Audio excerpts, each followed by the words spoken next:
Assalamualaikum Kak, perkenalkan nama saya Muhammad Aludin, saya perawat dari UIN Alauddin Makassar. Iya. Baik Kak, Kakak bisa panggil saya Awal, dan hari ini saya bertugas untuk merawat adik Tak, dan mohon maaf Kak, bisa sebutkan nama dan umur Tak? Perkenalkan, nama saya Saiful, umur 32 tahun. Oh iya baik Pak, bagaimana kabarnya hari ini Pak? Ya, alhamdulillah sehat, Pak. Oh iya, Alhamdulillah sehat. Jadi, Iya.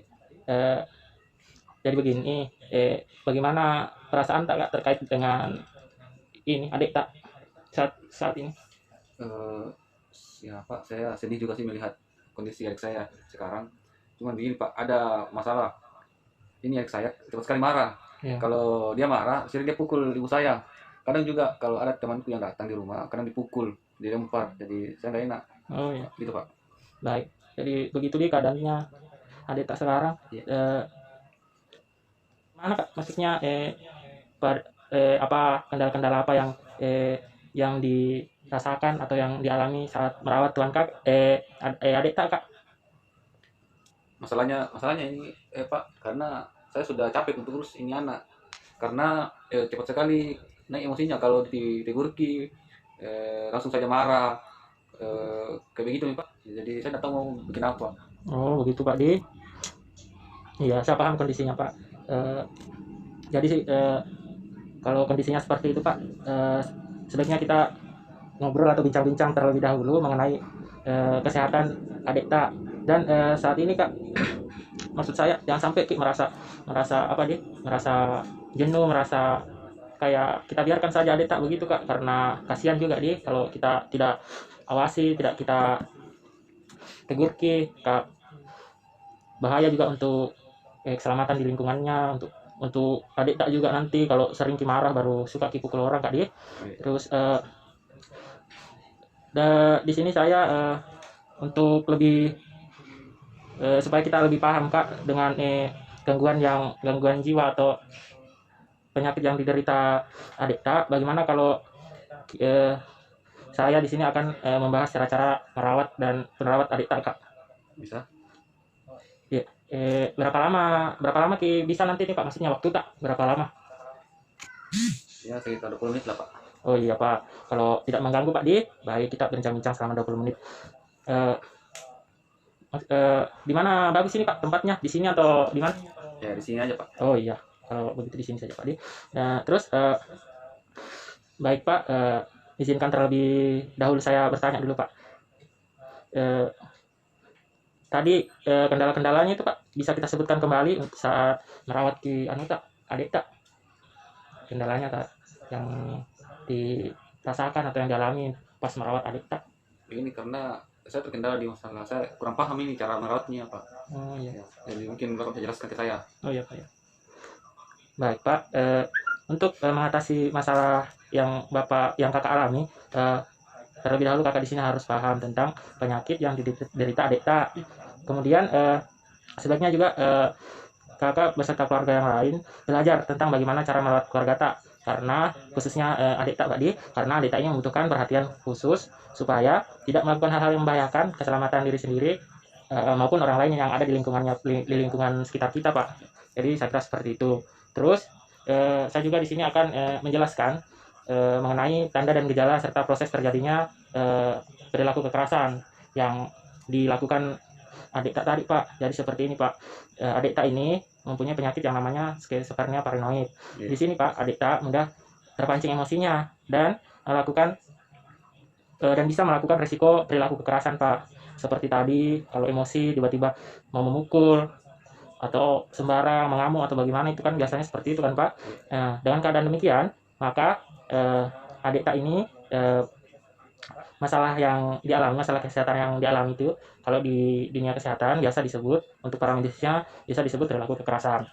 Dan penyebabnya itu Pak penyakit gangguan jiwa ya. Karena kenapa dikatakan masuk dalam penyakit gangguan jiwa, karena yang seperti saya katakan tadi, karena adik Tak ini mudah terpancing emosinya dalam artian cepat marah, biasa juga melakukan perilaku kekerasan seperti memukul ibu Tak atau teman-teman Tak yang biasa dianggap adik Tak itu Kak membuatnya marah atau jengkel begitu, padahal kalau kita lihat Cina sebenarnya tidak kenapa-kenapa.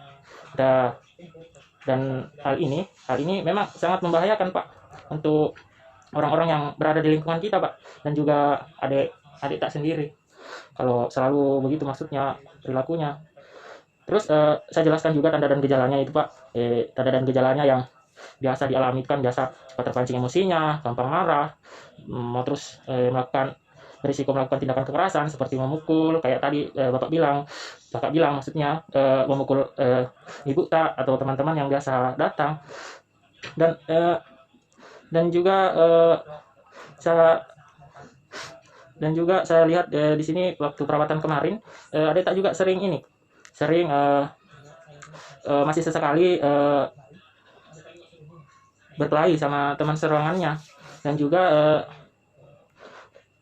melakukan tindakan kekerasan yang maksudnya perilaku resiko kekerasan yang dilakukan seperti memukul tadi, disebabkan karena adik tak ini tidak mampu mengendalikan emosinya, jadi seperti itu Pak. Dan juga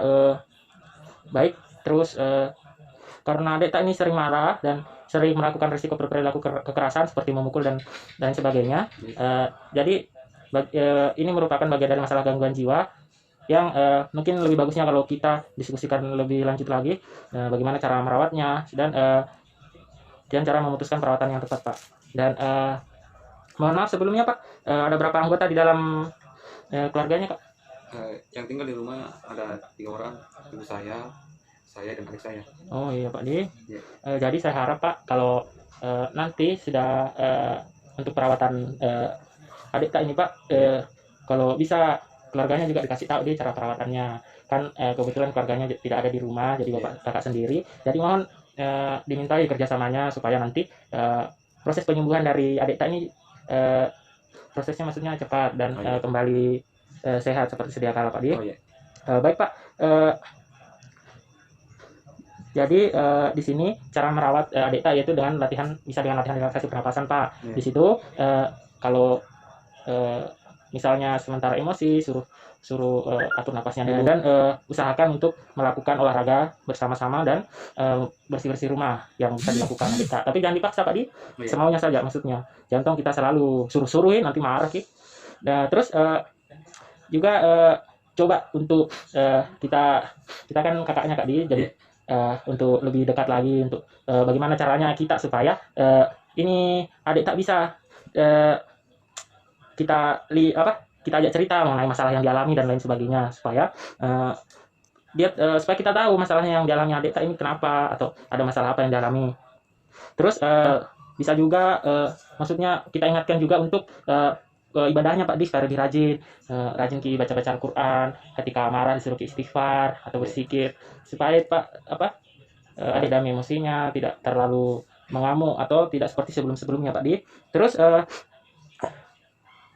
saya juga harapkan dari kakak dan nanti bisa disampaikan dengan keluarga yang lain untuk jika ada obat yang diberikan itu kita ingatkan untuk minum teratur di Kak Di. Terus kalau ada seumpama rajin Ki atau maksudnya bisa menahan emosinya, kasih Ki pujian, kan Ki kasih diam-diam maksudnya sanjung-sanjung Ki Pak Di supaya senang hatinya, tidak emosi Ki. Dan juga untuk hindari untuk seumpamanya Anda tidak suka, jangan Ki selalu Kak Di, maksudnya dihindari.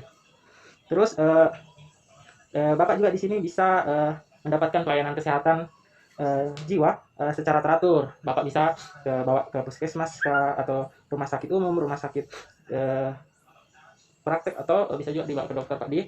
Nah, baik Pak, alhamdulillah sesuai janji kita tadi Kak, kita sudah berbincang-bincang selama 20 menit Pak. Jadi bagaimana perasaan tak Kak setelah kita ngobrol ini Kak, bincang-bincang mengenai masalah kesehatan yang diderita adik tak? Ya, alhamdulillah Pak ya, karena saya sudah paham langkah-langkahnya untuk antisipasi, kalau caranya untuk supaya tidak marah, bagaimana cara merawatnya, setidaknya saya sudah tahu begitu Pak. Ya Pak Di, jangan lupa kasih ingat Ki untuk selalu rajin beribadah, jangan Ki selalu hindari masalah-masalah yang seumpama tidak suka. Sudah saya jelaskan semua Pak Di, paham Ki Di tentang diskusi tadi, obrolan kita tadi Pak Di, paham Di. Saya harapkan itu diterapkan Kak Di supaya nanti pemulihan atau adik tak ini cepat sembuh Kak Di. jadi cepat sehat kembali, insya Allah. Baik Kak, untuk tindakan lanjutnya kita akan kontrak waktu untuk tindakan lanjutan perawatannya Pak, Kak. Oh iya. Baik, untuk itu kita perlu lagi berbincang-bincang Kak Di untuk membahas cara merawat Tuanka ya, dan mempraktikannya secara langsung. Jadi nanti pertemuan berikutnya Pak Kak, maksud saya untuk kita bersama-sama lihat bagaimana tindakan yang sudah saya arahkan tadi, bagaimana adakah perubahan atau tidak. Jadi seperti itu Pak Di. Dan juga untuk waktu berbincang-bincangnya lagi Pak, bagaimana kalau besok? Bisa Pak, bisa. Oh baik, alhamdulillah kalau bisa. Ya, besok saya dinas pagi. Jadi kita akan berbincang-bincang sesuai jadwal yang kita sepakati bersama. Bagaimana kalau jam 9? Kak, bisa atau tidak? Bisa. Oh bisa, ya alhamdulillah kalau bisa. Jadi besok kita berbincang-bincang atau ngobrol kembali di jam 9. Insya Allah untuk tempatnya, Kak mau ngobrol di mana? Di sini lagi atau di mana? Di sini Pak. Oh iya Kak, kalau seperti itu kita akan berbincang ngobrol di tempat ini lagi. Insya Allah kita besok ketemu sesuai jadwal yang telah kita sepakati bersama, yaitu jam 9 pagi dan tempatnya di sini kembali. Dan saya kira itu Pak, alhamdulillah obrolan kita hari ini sudah selesai. Terima kasih Kak atas kesediaannya, semoga kita semua diberi kesehatan dan selalu dalam lindungan Allah. Ya, saya kira seperti itu Pak Di. Terima kasih banyak Pak. Ya, assalamualaikum. Waalaikumsalam.